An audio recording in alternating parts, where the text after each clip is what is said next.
ఎన్నికల సమయంలో ప్రభుత్వం ఇచ్చిన హామీలను వెంటనే అమలు చేయాలని మంచిర్యాలలో ఆటో డ్రైవర్లు డిమాండ్ చేస్తున్నారు. మహాలక్ష్మి పథకం అమలుతో తమ ఉపాధిపై తీవ్ర ప్రభావం పడిందని, ఆదాయం తగ్గి కుటుంబాలను పోషించడం కష్టంగా మారిందని ఆటో డ్రైవర్లు ఆవేదన వ్యక్తం చేస్తున్నారు. ఆటో డ్రైవర్ల సంక్షేమం కోసం ఇచ్చిన హామీలు అమలు చేయకపోతే రాష్ట్ర వ్యాప్తంగా ఆందోళన చేపడతామని హెచ్చరిస్తున్నారు. తమ సమస్యలను ప్రభుత్వం దృష్టికి తీసుకెళ్లాలని కోరుతున్నారు. ఇక ఇదే అంశానికి సంబంధించి మరిన్ని వివరాలు మా ప్రతినిధి అరుణ్ కుమార్ అందిస్తారు.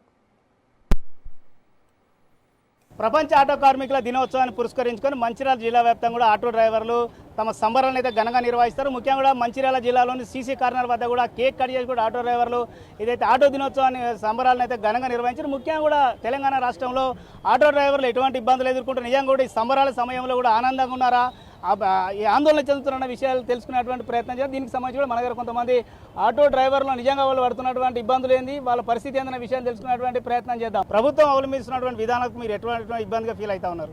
ముందుగా కాంగ్రెస్ ప్రభుత్వం అధికారంలోకి రాకముందు, ఎన్నికల ముందు మా యొక్క ఆటో కార్మికులను ఆదుకుంటామని సంవత్సరానికి 12,000 రూపాయలతో పాటు ఆటో కార్మికులకు అనేక స్కీములు ఇస్తామని చెప్పి ఇప్పటి వరకు ఒక్క స్కీమ్ కూడా అమలు చేయలేదు. ఇప్పటికే వేలాది మంది ఆటో డ్రైవర్లు చనిపోతూ ఉరివేసుకుంటూ మందు దాగి చనిపోతున్నారు. కానీ ఇప్పటికీ ఈ ప్రభుత్వం అసలుకి పట్టించుకోవడంలో ఘోరంగా వైఫల్యం చెందింది.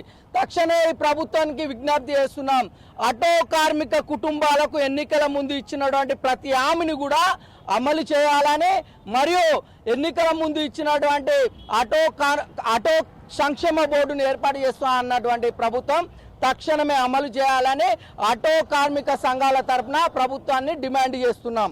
మీరు చెప్పండి. కూడా ఇప్పటికే కూడా ప్రభుత్వం గతంలో ఇచ్చిన ఏ ఒక్క హామీని కూడా పూర్తి స్థాయిలో నెరవేర్చలేదు. ముఖ్యంగా కూడా శ్రీలక్ష్మి మహాలక్ష్మి పథకంతో కూడా వాళ్ళ ఆటో డ్రైవర్లకు అయితే చాలా ఇబ్బంది ఎదురవుతున్నది. నిజంగా కూడా దాన్ని ఎట్లా చూస్తారు? ప్రభుత్వాన్ని ఏమి డిమాండ్ చేస్తున్నారు? మేము ప్రభుత్వాన్ని ఇప్పుడు ఏదైతే రాష్ట్ర ప్రభుత్వం ఉన్నదో మేము దాన్ని ఒకటే డిమాండ్ చేస్తున్నాము.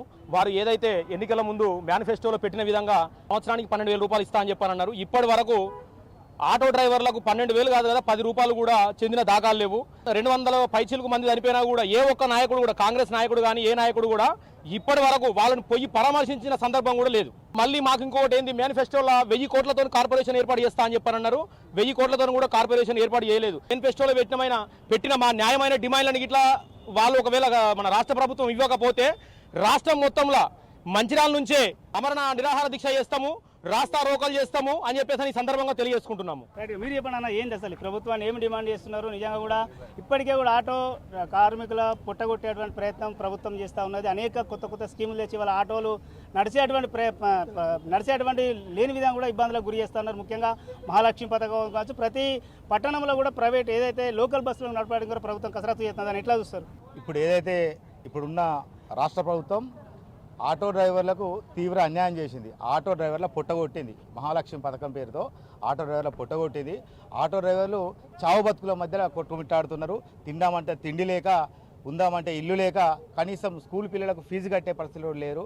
రోజుకు ఓ 1/4 కిలో బియ్యం కొనుక్కొని తినే పరిస్థితులు లేరు. ఈ పాపము, ఈ పుణ్యం అంతా రాష్ట్ర ప్రభుత్వం. ఎందుకంటే మేము ఎలక్షన్ ముందు మేము ఆటో కార్మికులకు అది చేస్తాం, ఇది చేస్తాం, 12,000 ఇస్తాం, ఆటో కార్మికులు ఏర్పాటు చేస్తామని హామీలు ఇచ్చారు. అన్ని హామీలు, వాళ్ళు ఇచ్చిన హామీలు ఏవైతున్నాయో అన్నీ నెరవేరుస్తారు. కానీ ఆటో కార్మికుల ఇచ్చిన హామీలు నెరవేరుస్తారు. ఆటో కార్మికులు ఏం పాపం చేశారు? మిమ్మల్ని గెలిపించేయడమే ఆటో కార్మికులు చేసిన పాపమా? ఇప్పటికైనా రాష్ట్ర ప్రభుత్వం పునరాలోచించి ఆటో డ్రైవర్లను ఆదుకోవాలి. ఇప్పుడు ఏదో వేరే కొత్త స్కీములు నిలబడుతూ ఉన్నాయి. ఏదో బస్సులో దిగుతూనే ఎలక్ట్రిక్ ఆటోల చెక్స్, అది ఇంకా ఆటో డ్రైవర్లను సర్వనాశనం చేసి ఆటో వృత్తి లేకుండానే భూస్థాపితం చేసే విధంగా రాష్ట్ర ప్రభుత్వం ఆలోచిస్తుంది. ఇది మంచి పద్ధతి కాదు. రాష్ట్ర ప్రభుత్వం ఇప్పటికైనా ఆలోచించి ఆటో కార్మికులను ఆదుకోవాలి. ఆటో కార్మికుల కుటుంబాలు బతికించే బాధ్యత కూడా రాష్ట్ర ప్రభుత్వాన్ని. నా మహాలక్ష్మి పథకం 2 సంవత్సరాల గడిచిపోయింది. ఆల్రెడీ మాకు ఏ ఆపాలు ఆదుకోలే, ఏది లేదు. ఇప్పుడు మళ్ళీ కొత్తగా ఆర్టీసీ వచ్చి కొత్త ఆటోలు వస్తాయంటారు. దాని గురించి తీవ్రంగా ఖండిస్తున్నాం. ఇప్పటికే మాకు ఏం గిరాకులు లేవు. ఆర్థిక ఓలా, మన ఇప్పుడు మంచిర్యాలకు కూడా ర్యాపిడో ఓలా వచ్చింది. అదేంటంటే మాకు ఎంతో గిరాకు ఉండేది. ఇప్పుడు అజ్జాటి కూడా బాగా ఇబ్బంది ఏర్పడుతుంది. గవర్నమెంట్ ఇచ్చే ఏది ఇస్తలేదు. అండ్ మళ్ళీ కొత్త ఆర్టీసీ ఏదో ఆటోలు బ్యాటరీ ఆటోలు వస్తున్నాయి. దాన్ని తీవ్రంగా వ్యతిరేకిస్తున్నాం, ఖండిస్తున్నాం. అవసరమైతే దానికోసం పోరాటం చేస్తాం.